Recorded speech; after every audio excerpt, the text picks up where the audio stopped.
Hey guys, welcome back to the Thrasher Show. Today is going to be an Ole Miss centric podcast. We're going to be talking about pretty much everything Ole Miss, like record prediction, offense, and defensive MVP.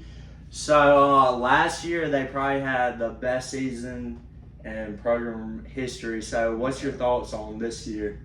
I'm excited. I think we're going to have a really good team. Our schedule's brutal, though. Yeah. Do you think this would be the first time that a 9-3 team gets in the playoffs with a 9-game SEC schedule?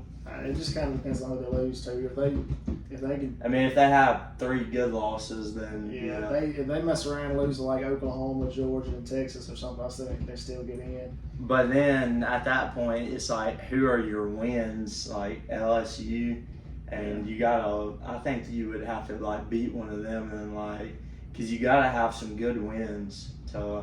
If you lose to your only good teams, then they're probably not gonna put you in. That's true. But so let's just talk about the roster a little bit. So they had the second overall transfer portal class. What transfer are you most excited to see? On offense, Joshua Dye. I think he's gonna have a big year. Mekhi Frazier. He's gonna have a big year, and it just takes a lot of stress and wear and tear off Kewan Lacey. I think they'll help out the team tremendously. Yeah, I can see Kewan Lacey not having a worse year than last year, but just having not as good stats because, I mean, they were having him in, like, at the end of both Tulane games, and there was no point for him being in there. And that showed in the playoffs when he got hurt during Miami. If he doesn't get hurt, they could have won that game, probably. They may have won that game. Yeah. I think mine's probably Jonte Cook. I've heard, like, he's kind of been the talk of practice, I feel like. Like, a lot of people are comparing him to Elijah Moore out of the slot, and I think he's going to have the most receptions on the team. Maybe not the most yards. I think that may be Deuce Alexander. But, I mean, you can do a lot with him. You can do some end rounds and just stuff like that. Just give him the ball and let him run. Yeah, I think our wide receiver room is going to be very deep. I think we got a lot of guys that's going to step up. Horatio Fields. Of course, you got Deuce Alexander. What's some more? The Cunningham. Mm-hmm. A bunch of guys. You got a couple more transfers. You got Isaiah Spencer, Darrell Gill, and Cameron Miller. All of them. Yeah, I think there's gonna have to be. I think there's gonna have to be a guy to step up to be that number 1 receiver. And I think Deuce Alexander. I think it's gonna be Deuce. Yeah. So on defense, who would you say you're most excited for? Most excited for is probably the linebackers we got.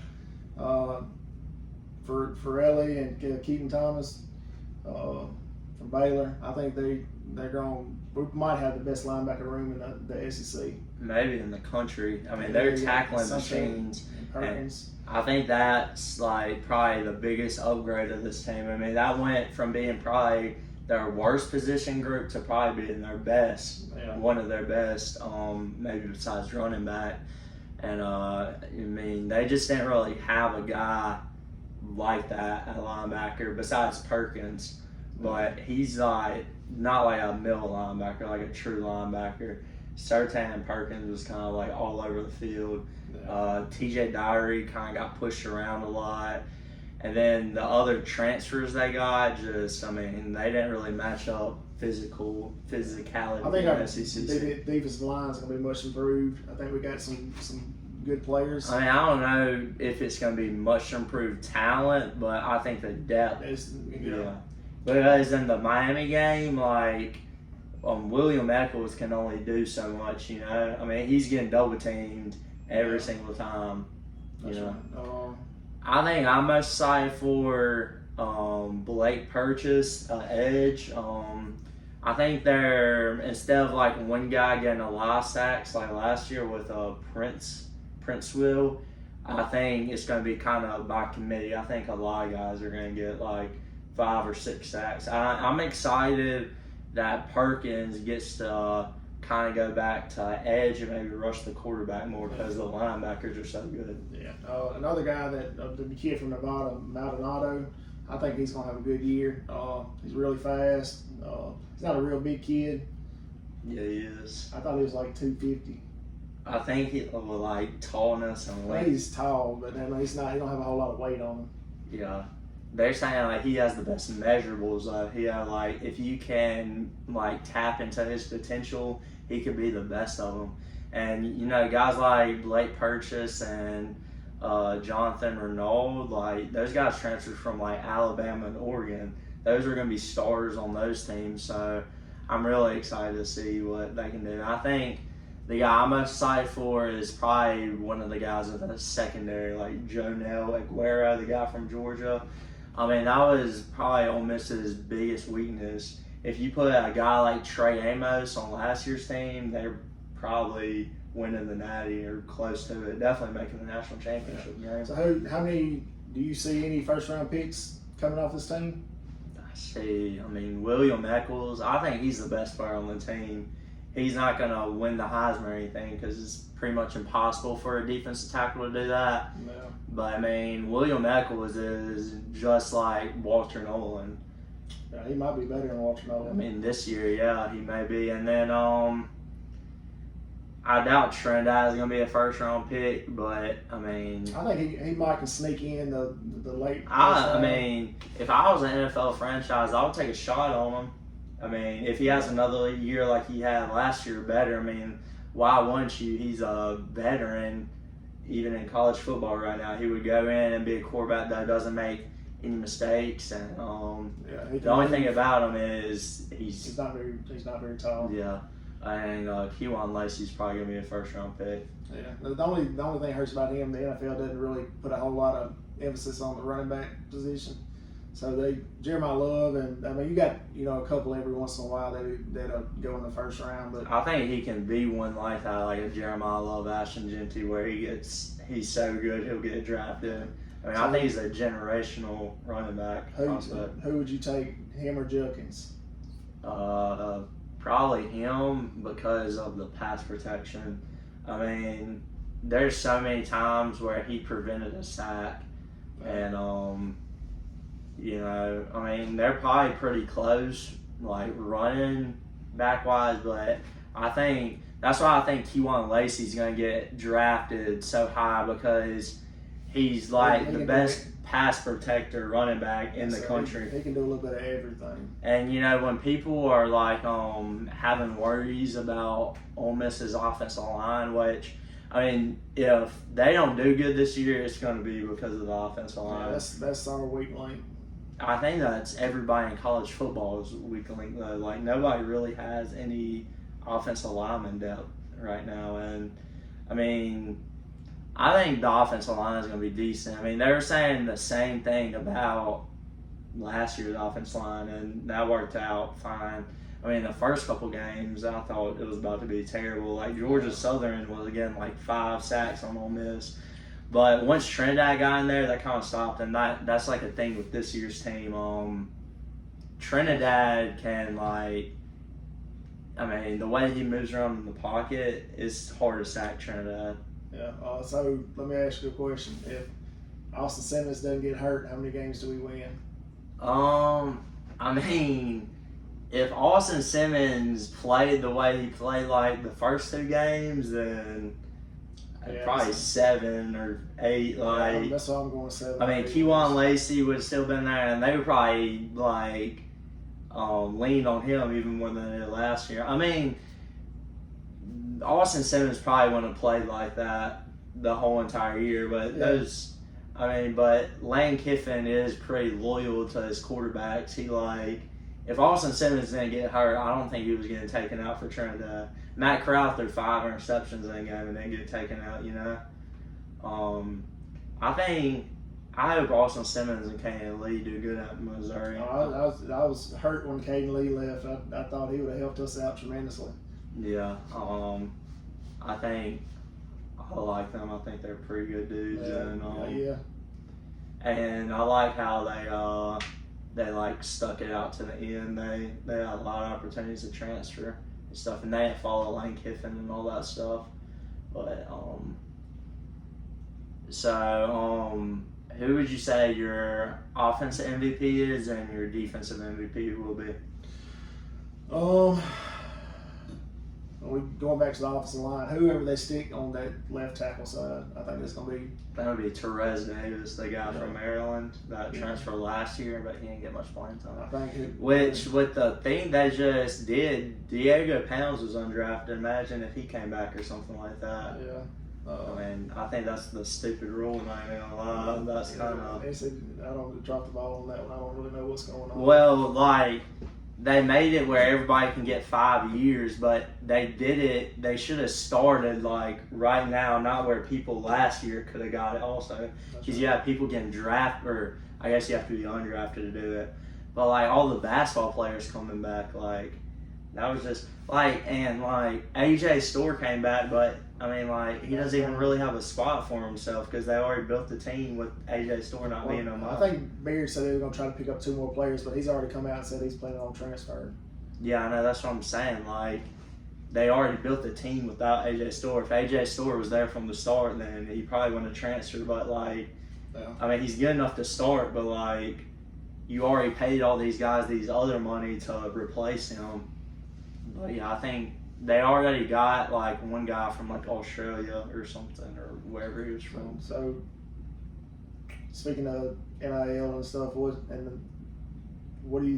do you feel about Devin Harper and Prince Wale? I mean, that whole situation. They should pay the money they signed the contract. You don't. I see people saying that they're trying to sue him just because they transfer. You don't see Austin Simmons or Kane Lee getting sued, or even Winston Watkins and TJ Daugherty. They never signed the contract. That's why they're not getting sued. They're not just suing them because they transferred. I mean, they pay the contract. They should honor it. And they're saying it's a bad look for Ole Miss. You know, it's a bad look. LSU telling them they're going to pay it and then not paying it, and now it's on the players. Yeah. Well, any other business, you sign a contract, you got to honor that contract. Yeah, and I see, like, well, some LSU fans are defending Ole Miss, saying that they should buy it, but I think some are just saying it because it's Ole Miss versus LSU, and they're going to side with LSU. But those would be the same people that were defending DeMond Williams not going. I mean, he signed a contract, and he tried to go too. I mean, the big thing about that, his buyout was so large that, like, nobody else was going to pay it for him, and so he had to go back to Washington. I mean, I don't think it is controversial. I think most people agree they should pay it. But there's some people out there, but, like, I mean, they signed the contract. It's not like they're suing them, but just because they transferred, that doesn't even make any sense. That's right. And, Ole Miss had to pay a buyout of a tight end from South Carolina, Michael Smith. They paid that buyout because he already signed a contract. Yeah. And then people comparing it to the Luke Ferrelli situation, saying he never signed a contract. That's why, I mean, tampering's not right, but, like, everybody does it. So, like, I mean, there's literally nothing you can do about it. And Watkins is at LSU. They didn't sue him. Yeah. So getting back to the offensive and defensive MVP, left tackle. I think it's going to be a guy on the offensive line. I'm wondering if Carius Kernan gets his act together. They move him to guard. They move, like, Patrick Kudus out to tackle. I think right tackle, that would help a lot. But they got that guy from Miami, and he was going to be a starter on Miami, so I think they'll be fine. Yeah. I think people are underrating the 2 guards and center for Ole Miss, like, coming back. I mean, they were really good last year, and they're all coming back. Yeah. And John David Baker, he plays. There's a lot of his formations got 2 tight ends, so that would help with the blocking schemes and like you said earlier, Lacey's a great blocker. And Trinidad's can escape the pocket really easy. I think our offensive line is going to be fine. It might take us a few games to gel. But the thing about this year is you may not have a game to gel because they're playing Louisville. They're not playing Georgia Southern Georgia State, whoever they played. And they looked terrible against Georgia State. I remember that game. I really thought after that Arkansas game where they barely beat Arkansas, I thought this team was going to go like 8-4. And then next year they would be really good, but my offensive MVP is Trinidad, and I think that has to do with Trinidad. I mean, I think I don't see how he's not the favorite to win the Heisman. I think he should easily be the favorite. I mean, I don't see how Arch Manning is over him. It's literally just because of the name. I mean, Arch was better than people think last year. Arch was really good, but he's not better than Trinidad, in my opinion. Like you said, I think it's mainly because he's got that Manning last name. Yeah. And my defensive MVP, I'm going to go with either Perkins or Will Eccles. The thing about Will Eccles is, even if he's not putting up stats, I mean, they're going to have to double team him. He's too good to just be one-on-one. Yeah. I'm going to have co-MVPs on those linebackers. I mean, I think they're going to have just... You're glazing the linebackers. Man, I'm excited about them. Pirelli and Keaton Thomas, and I think they're going to have monster years. Yeah, and I'm excited to watch Perkins rush the passer. I mean, people act like Perkins, or they look at Perkins' stats and just look at the sacks and think he had like an off year, but I mean, he's the best he's one of the best linebackers, edge type person in the country. I mean, he had 3 interceptions last year, a ton of tackles, a couple sacks. Yeah, I mean, he was the most valuable person on that defense. Yeah. I mean, I know the ratings in college football don't mean anything, but he's the number 1 linebacker in the game for a reason. He was a 93 overall. I mean, he was really good last year. Yeah. And then let's do a breakout player. Breakout player. I'm gonna go with Horatio Fields, wide receiver. I'm excited to see what he's gonna do. Another one is Cunningham. If he can stay healthy, I think he's gonna have a good year. I think mine's Caleb Odom. I mean, Trinidad even said it at SEC Media Days. He said that he's his pick to have a breakout year. I think they're going to use him in the slot a lot to be I think he can be like Evan Ingram.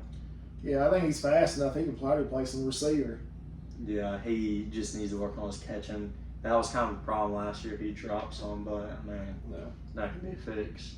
At least he was getting open, Then my defensive surprising player.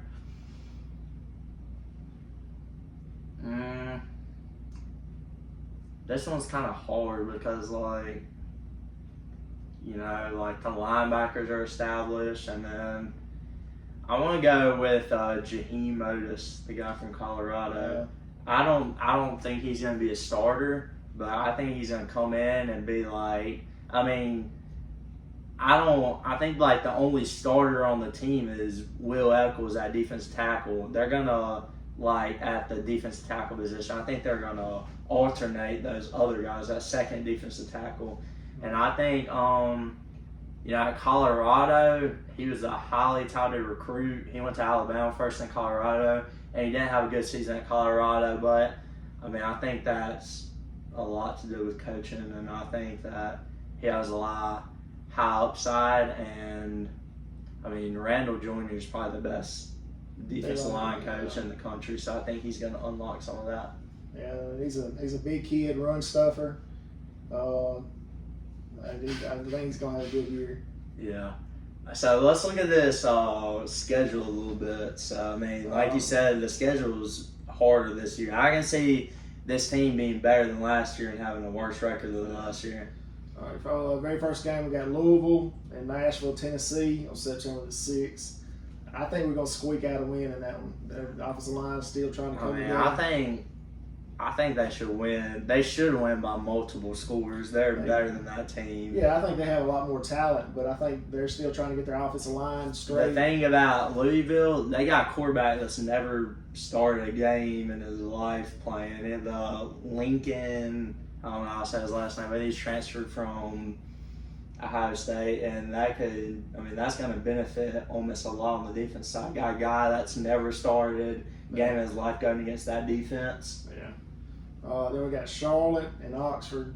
If they lose that game, then they just need to cancel the season. Yeah, I think that's going to be an ugly game. I think it's going to be. Hopefully. Yeah. If it's not, then they got serious questions about the season. I'll say at least 28 points. Then we got the big one that everybody's excited for. LSU coming to Oxford, Mississippi. I think the thing about LSU, I mean, I think they got a ton of transfers that are going to take time. Like, their whole entire team is transfers. Their whole entire offensive line is transfers and all that stuff. And I think LSU is going to be pretty good this year. I just don't see them. I can maybe see them making playoffs, but they're not winning the national championship this year. I don't think Sam Leavitt. I mean, he's a good quarterback, but he's not. I mean, he threw like 3 interceptions against Mississippi State. Yeah, so I'm not real high on Sam Leavitt. I don't think he's one of the top 7 or 8 quarterbacks in the SEC. But Lane Kiffin is a good quarterback coach, so if anybody can turn him into a good quarterback, it will be Lane Kiffin. The thing about Lane Kiffin is all his quarterbacks usually struggle in the first year. Like Jackson Dart struggled, Matt Corral struggled, and Austin Simmons struggled a lot. I think, Trendow was kind of the only guy that didn't struggle, but I think Florida is probably maybe one of the biggest trap games on the heart. I mean, you're right after the LSU game. If you lose that LSU game and then you can go into Florida and lose that game, your season's over, basically. I think they're going to be a much improved team from last year. Yeah. Yeah, that's going to be it's not going to be as easy as people think it's going to be. And, I mean, they're playing in Florida, and Ole Miss hasn't won in that stadium, since they beat Tim Tebow. Then we got Vanderbilt at Vanderbilt. They should win that game pretty easily, but I'm interested to see Vanderbilt's quarterback, and I think they got a really good coach. Yeah. He's always has a good defense. So. Yeah. Then we got Missouri. I'm excited to see what Austin Simmons and Caden Lee, like we said earlier.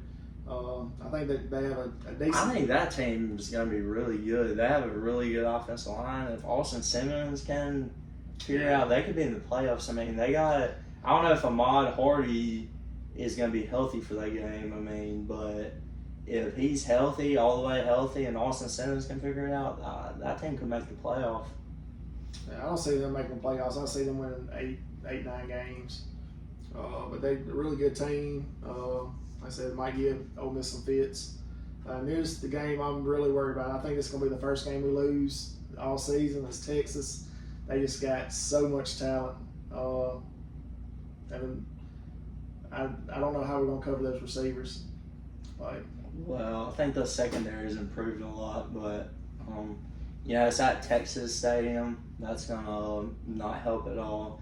I think they're going to lose that game too, but that game could be 1 versus 2. That game could easily be that if they all go undefeated. I mean, Texas is going to have to beat Ohio State, but I could see them doing that for sure. Yeah. Here's my big trap game of the season. It's sandwiched right between Georgia and Texas. Auburn. I know it's in Oxford. I know we should win that game because we have more talent, but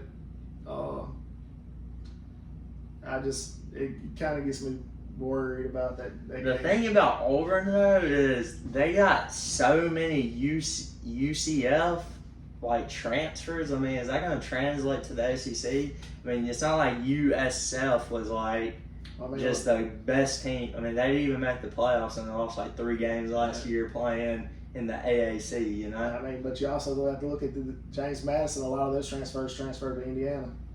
Yeah. They didn't win the national championship that year, but yeah, I know that. They still made the playoffs. I also think Kurt Sine is a better coach than Alex Golesh. Yeah. Then we have Georgia coming back to Oxford. I think they're going to win that game. Yeah, I think Golden just has. Well, they've only beat him 1 time, but well, I mean, he was. I think they beat him twice last year. No, they don't. They lost him the first time they were in the Super right. Bowl. That's right. But Lane Kiffin was the coach for the first one. That's right. And then Pete Golan was the coach for the second one. And if Lane Kiffin coaches that game, I don't care what you say, they probably lose because they're not kicking those field goals. That's right. He would have went for it, I believe. And then the next game, I mean, that 4-game stretch, Texas, Auburn, Oklahoma, Georgia, Oklahoma, that's got to be like the hardest in college football. Like, that is crazy hard. Oklahoma is going to be at Oklahoma's place. Oklahoma always has really good defense because of Brenton Venables. And if John Mateer is healthy this year, I could see them making the playoffs again. Yeah. So I think that's going to be a hard one. Yeah. And then Watford, they should win the game. And then Dagball, they should win that game too. It wouldn't in that 4-game stretch. It wouldn't surprise me if we went 2-2 in that 4-game stretch. But I mean, if you go 2-2 and win the rest of the games, that still gets you to the playoffs. That's right. And Mississippi State, I think they'll be improved, but their offensive line is like terrible, and they did nothing to address that. Like, they had the worst offensive line, and I mean the same thing with like Trinidad. It goes for Camario, though. Like, he's so elusive, probably more elusive than Trinidad, a better runner. That, I mean, he can get out of some tough situations. You saw it in the Ole Miss game, but like, does he have the weapons? I mean, he has Fluff Bothwell, but the offense line, and I mean, the defense may be improved because Zach Arnett's coming back. They're going to have to find some new receivers, but they had 2 get drafted. Their second leading receivers back, Anthony Evans, and he's pretty good last year. I think Jeff Levy probably gets fired this year. I can see them going 5-7. Yeah. I can see him surprising people and go. If you, I know this is an Ole Miss one, but if you think they go 7-5, you think Jeff Levy's still the coach? I think they're still the coach. Like, if he shows some improvement, the defense is automatically ought to be better because they brought Arnett back. I think he's a great coach. I don't think he's good enough to be head coach, but I think he's a very good defensive coordinator. Pete Golden and Zach Arnett, their situations are not really comparable. I mean, you saw Pete Golden win 2 playoff games, and the roster that Pete Golden has compared to the roster Zach Arnett had, I mean, no offense to Will Rogers, but real Will Rogers is quarterback versus Trinidad. So what would you say their prediction? I mean, their record's gonna be? I'm gonna say they go 10-2. I think they go 11-1 with Texas being their only loss, and then I think they play in the SEC championship versus Texas again. Then I don't know. They may lose or win that one. I mean, I guess they got to lose or win that one, but yeah, no matter what happens in that game, they're going to be in. Even if they're 11-2, they should still be pretty high. Yeah. Do you think Texas is going to win the national championship? I just hope nobody in the Big Ten wins. Yeah. I'm sick of them winning. I think Indiana's going to still have a good team. I don't think they're going to be nearly as good as they were last year. Ohio State's always got a good team. I think Miami's going to be really good. I think Miami is going to win it. I'm not even going to lie. I mean, they pretty much lost some key parts on that defensive line, like Reuben Bain and them. But, I mean, I think they're going to reload on defense. And Mario Cristobal is an offensive line coach, like a head coach, so he's going to have a good offensive line. And that receiver they got, I think he's better than Jeremiah Smith. I don't know about that. Like, when he gets to be a senior or junior or whenever, I think he will be better than Jeremiah Smith. I think Jeremiah Smith is like, I mean, his measurables and like he's 4'3", low 4'3", 6'3". I mean, he's no doubt he's going to be a top 5 draft pick. I can see him be number 1, honestly. I mean, but I think Miami. I mean, Malachi Tony is going to be better. Mark Fletcher is going to be better, and they improved a lot at quarterback position. Darian Mitchell is a better quarterback than Carson Beck. Yeah. Even though I think Beck's got a chance to start for Arizona this year. He's their quarterback. Jacoby Brissett. Yeah. And Gardner Minshew. I mean, maybe, but I think Darian Mitchell is better. I mean, Carson Beck played good in that playoff game against Ole Miss for the national championship. He threw an interception to lose it. Yeah. So yeah, I guess that's. You want to talk about anything else? What you hear anything out of basketball? Like what? The kids from Australia, or didn't they come from Australia? Two kids. I think so. New Zealand or something. Something like that. I mean, I think Chris Beard's a good coach, but like, I mean, he made the Sweet 16, but the other seasons, I mean, they weren't very good. So I mean, if they have another bad season, I wouldn't be surprised if he was fired.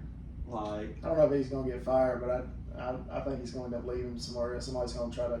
But like, why would you want to get a coach that it keeps having losing seasons? I mean, like, they literally gave him a bunch of money last year, and they were terrible last year. Besides, I mean, I think they finally played up to their potential in the SEC tournament, and they almost won that thing. Well, the big scope of things, are they giving as much money as some of the last year? They gave them a ton of money, like up there. I mean, not up there with like Duke and stuff, but they were like above average in the SEC, and they were the worst team in the SEC.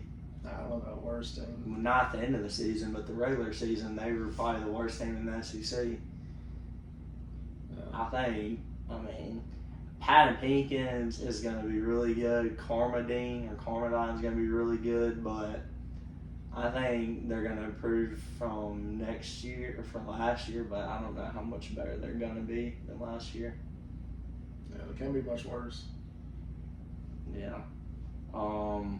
And then Judd Umart may come back in baseball. I saw that because he was undrafted and it'll be his fifth year. Yeah, man, fairness. Yeah. Like where like. I mean, Judd Umart, probably they need a third baseman, like a proven third baseman. I don't know about first base though, full furnace, because they got that dude from La Tech. Yeah. But I don't know, maybe Tristan. I don't really want Tristan Bissetta to come back. That dude was. I mean, at the beginning of the season, I thought he was the next Barry Bonds. The only thing about this Ole Miss team, they strike out way too much. I think they're trying to get. They're trying to fix that. They got a lot of guys. The kid from Houston, and he don't strike out a lot. And then what's that? Oh, the dude from Indiana is going to be really good. He hit 370 at Indiana. He's a really good defender. Yeah. I think he's going to be a beast. The only thing about this team is I don't know if the pitching is going to be there. And so we're going to have Hunter Elliott back. Ray Townsend got drafted.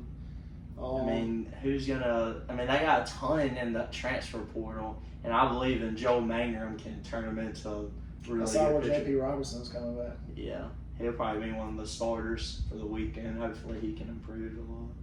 But I think that's going to wrap things up. Let us know if you guys like these, like, just Ole Miss podcasts, and we'll probably do more of them during the season and stuff, just Ole Miss. But thank you for watching, and like and subscribe.